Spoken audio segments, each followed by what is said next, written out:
क्या बेटा, गाउस प्रमेय, very very most important Gauss theorem. बेटा ध्यान से समझोगे सर गाउस प्रमेय क्या है और गाउस प्रमेय का सत्यापन क्या है, गाउस प्रमेय को कैसे प्रूव करें, तो नजर सामने होनी चाहिए। ये देखिए एक बात मैं आपको बता दूं, ये very very most important topic है बेटा इस चैप्टर का। ओके, गाउस प्रमेय, गाउस प्रमेय यदि बोर्ड एग्जाम में नहीं आता है तो गाउस प्रमेय के एप्लीकेशन में से एक एप्लीकेशन 100% बोर्ड एग्जाम में पूछेगा। तो बेटा या तो गाउस का प्रमेय पूछेगा या गाउस के प्रमेय के अनुप्रयोग में से एक अनुप्रयोग 100% आएगा या उससे रिलेटेड न्यूमेरिकल पूछेगा। कुल मिलाकर ये गाउस की प्रमेय से संबंधित सवाल बोर्ड एग्जाम में जरूर आता है, ये बात आप माइंड में बिठा लीजिए भाई, ठीक है। अब यहाँ पर समझते हैं सर गाउस प्रमेय क्या है। तो एक लाइन में लिखा हुआ है, देखिए यहाँ पर, किसी बंद पृष्ठ से गुजरने वाले संपूर्ण फ्लक्सों की संख्या उस पृष्ठ के अंदर निर्वात में उपस्थित कुल आवेश Q का 1/ε0 गुना होता है।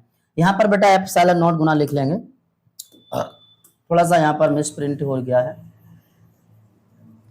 1/ε0 होता है, ठीक है बेटा,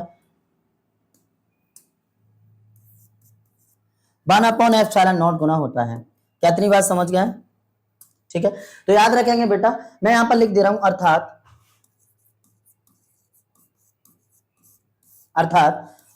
फाई ई इक्वल टू होता है बेटा Q/ε0, Q/ε0।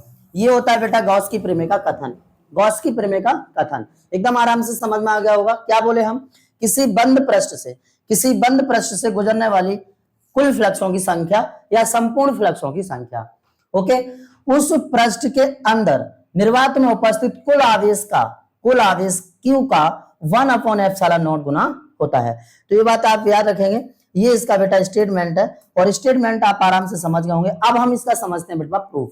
प्रूफ ध्यान से समझना, क्योंकि गॉस की प्रमेय का प्रूफ बहुत ही इंपॉर्टेंट है, तो नजर सामने होनी चाहिए ब्रदर। देखेंगे बेटा इसका प्रूफ, तो चलिए प्रूफ की ओर चलते हैं और करके देखते हैं बेटा प्रूफ। ओके, एकदम स्मार्ट तरीके से इसका प्रूफ को समझते हैं। देखिए बेटा, सबसे पहले प्रूफ जब आप करेंगे तो सबसे पहले बनाएंगे फिगर। फिगर में यहाँ पर ये क्या कह रहा है, इसकी कहानी है बेटा किसी बंद पृष्ठ के लिए, तो बंद पृष्ठ यहाँ पर बना लेंगे कुछ इस तरह। ओके, ये कोई बंद पृष्ठ है बेटा, यहां से विद्युत बल रेखाएं बाहर निकल रही हैं, ये विद्युत बल रेखाएं बाहर निकल रही हैं, ये इसका सेंटर पॉइंट O है बेटा, आवेश कितना है +Q है और संपूर्ण पृष्ठ S है, और बेटा सूक्ष्म पृष्ठ मान लेते हैं यहाँ पर कितना है ds है। यहाँ पर कोई पॉइंट है बेटा P, यहाँ पर कोई पॉइंट है P, कहां से, तो बिंदु O से, कितनी दूरी पर, तो R दूरी पर। इस पॉइंट P से ये विद्युत क्षेत्र की तीव्रता है बेटा कितनी, E, और ये है यहाँ पर निकलने वाली लंबवत विद्युत बल रेखा की संख्या, जिसे n का नाम दे देते हैं, और ये सूक्ष्म पृष्ठ अवयव है बेटा कितना, ds। क्या इतना समझ में आ गया, इतना समझ में आ गया। और इसके कार्नर पर जो कोण बन रहा है ब्रदर, वो कितना है यहाँ पर d ओमेगा है, जिसे हम क्या कहते हैं, घनकोण कहते हैं। हमने आपको इससे पहले घनकोण समझा दिया, घनकोण किसे कहते हैं, ठीक है। घनकोण क्या है, तो घनकोण को किससे प्रदर्शित किया जाता है, d ओमेगा से। इतनी बात क्लियर, कोई दिक्कत नहीं यहाँ तक। अब चलिए हमें सबसे पहले इसकी कैलकुलेशन में क्या करना है बेटा, अब हम यहाँ पर बढ़ते हैं अपनी गणना में। गणना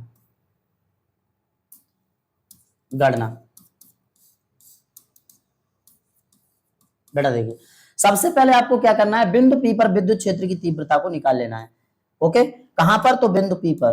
बहुत सिंपल गणना है बेटा, बिंदु P पर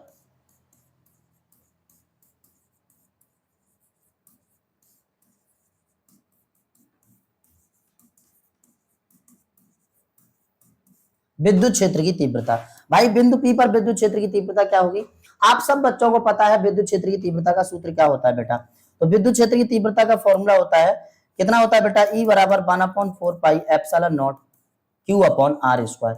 ये होता है मेरे भाई विद्युत क्षेत्र की तीव्रता का फॉर्मूला। That is clear. अब जब हम यहाँ पर विद्युत क्षेत्र की तीव्रता लिख लेते हैं, निकाल लेते हैं, उसके बाद में हम सबसे पहले छोटे पृष्ठ से गुजरने वाले फ्लक्स निकालेंगे, उसके बाद में संपूर्ण फ्लक्स निकाल लेंगे, हमारा प्रॉपर क्या हो जाएगा, यहाँ पर प्रूफ हो जाएगा, ठीक है। 3 स्टेप में पूरा बेटा गाउस का प्रमेय सिद्ध हो जाता है। एकदम नॉर्मल है, सिंपल है, बहुत ही सरल है, कुछ भी हार्ड नहीं है बेटा, बस समझना है आपको और कुछ भी नहीं है, ठीक है, ध्यान समझिए। तो यहाँ पर हम क्या करेंगे, अब हम निकालेंगे, क्योंकि ds पृष्ठ से ds पृष्ठ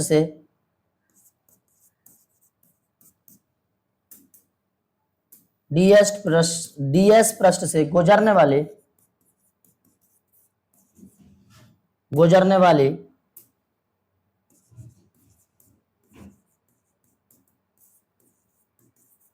फ्लक्सों की संख्या। ओके बेटा, तो डीएस पृष्ठ से गुजरने वाली फ्लक्सों की संख्या क्या हो जाएगा, इसलिए याद रखना ये हो जाएगा बेटा डी फाई ई बराबर E D S cos theta, E D S cos theta. अभी अभी जस्ट आपको बताए हैं कि विद्युत फ्लक्स का जो फॉर्मूला होता है वो कितना होता है, तो याद रखोगे बेटा D phi E equal to E D S cos theta. कोई प्रॉब्लम यहां तक? अब भाई हमने निकाल लिया यहाँ पर डीएस पृष्ठ से गुजरने वाली फ्लक्सों की संख्या। अब हम निकाल लेंगे संपूर्ण फ्लक्स, संपूर्ण पृष्ठ से गुजरने वाली फ्लक्सों की संख्या। तो चलिए, संपूर्ण फ्लक्स पृष्ठ से नाउ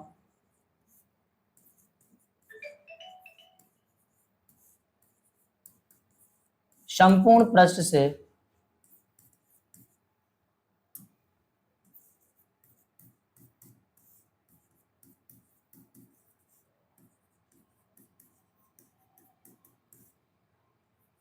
गुजरने वाली फ्लक्सों की संख्या। ठीक है बेटा, तो क्या हो जाएगा बेटा, ये हो जाएगा फाई ई इक्वल टू और इंटीग्रेशन कर देंगे बेटा किसका, डी फाई ई का। इंटीग्रेशन कर देंगे किसका, डी फाई ई का। तो यहां पर इंटीग्रेशन कर दीजिए डी फाई ई, ध्यान से समझना भाई। Okay, so this is imply that phi E बराबर इंटीग्रेशन डी फाई की वैल्यू को पुट अप कर दीजिए ईडीएस कास थीटा। कितना है बेटा, ईडीएस कास थीटा। अब आप मुझे बताओ ई की वैल्यू को आप पहले निकाल चुके हैं, जिसे विद्युत क्षेत्र की तीव्रता कहते हैं। यहाँ पर ई बराबर कितना बेटा, 1/4 pi epsilon naught Q upon R square, जो कि यहाँ पर आप पुट अप कर देंगे तो फाई ई बराबर कितना आ जाएगा बेटा, 1/4 पाई एप्सिलॉन नॉट और Q upon R square DS cos theta. Okay, अब आप थोड़ा सा दिमाग लगाइए और यहाँ पर ये देखिए कि जो वैल्यू है, ये जो इतनी वैल्यू है बेटा, इतनी वैल्यू को चलिए मैं अभी आपको बता रहा हूं। पहले यहाँ पर देखिए कांस्टेंट है, कांस्टेंट को पहले बाहर कर लीजिए यहाँ पर। ठीक है, तो ये हो जाएगा फाई ई बराबर 1/4 पाई एप्सिलॉन नॉट क्यू। ये बेटा क्या है, कांस्टेंट है। इंटीग्रेशन हम कर रहे हैं कितने का बेटा, DS cos theta upon R square. अब आप थोड़ा सा दिमाग लगाओ और सोचो कि जो वैल्यू है वो किसकी है बेटा, ये वैल्यू, पूरी वैल्यू कितने के बराबर होता है, तो 4 पाई के बराबर होता है। तो यहाँ पर हम रख देंगे फाई ई बराबर 1/4 pi epsilon naught Q into 4 पाई। ठीक है बेटा, 4 पाई। तो 4 पाई से 4 पाई यहाँ पर क्या हो जाएगा, कैंसिल हो जाएगा। और आप आराम से यहाँ पर 4 पाई से 4 पाई काट के, ये देखिए यहाँ पर क्या हो गया बेटा, कैंसिल हो गया। और फाइनली हमारा क्या हो गया, मैं इधर लिख रहा हूँ थोड़ा सा साइड में, इधर स्पेस नहीं है, ध्यान से समझना। तो ये बेटा आ जाएगा यहाँ पर फाई ई बराबर क्यू अपॉन एप्सिलॉन नॉट। ध्यान से समझो बेटा, फाई ई बराबर कितना आ गया, Q upon epsilon not. Okay, हमारा ये आ गया फाइनल कैलकुलेशन।